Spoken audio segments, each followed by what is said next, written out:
Man of masses NTR నటిస్తున్న latest movie Devara. Tollywood mass director Koratala Shiva ఈ సినిమాను తెరకెక్కిస్తున్నారు. యంగ్ మ్యూజిక్ సెన్సేషన్ అనిరుద్ ఈ సినిమాకు మ్యూజిక్ అందిస్తున్నారు.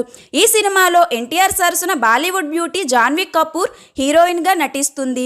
అలాగే టాలీవుడ్ స్టార్ సైఫ్ అలీ ఖాన్ ఈ సినిమాలో విలన్గా నటిస్తున్నారు. ప్రస్తుతం దేవరా సినిమా షూటింగ్ శరవేగంగా జరుగుతుంది.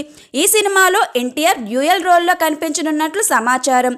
ఇదిలా ఉంటే మే 20న ఎన్టీఆర్ బర్త్డే సందర్భంగా దేవరా మూవీ మేకర్స్ ఫ్యాన్స్కు సాలిడ్ అప్డేట్ ఇచ్చేందుకు సిద్ధమవుతున్నట్లు సమాచారం. దేవరా నుండి ఫస్ట్ గ్లిమ్స్కు రికార్డు స్థాయిలో వ్యూస్, లైక్స్ రాగా మే 20న వస్తున్న సాంగ్ మరికొద్ది రోజుల్లోనే విడుదల కానున్న ట్రైలర్ ఇంకెన్ని రికార్డ్స్ నమోదు చేస్తాయో చూడాలి. జూనియర్ ఎన్టీఆర్ బర్త్డే కానుకగా వస్తున్న దేవరా భారీ అప్డేట్ కోసం మీరు ఎదురు చూస్తున్నారా? అయితే కింద కామెంట్ చేయండి. వీడియో నచ్చితే లైక్ చేయండి, షేర్ చేయండి. ఇలాంటి మరిన్ని వీడియోస్ కోసం మన సినీ లైట్ ఛానల్ని సబ్స్క్రైబ్ చేసుకోండి. Thanks for watching.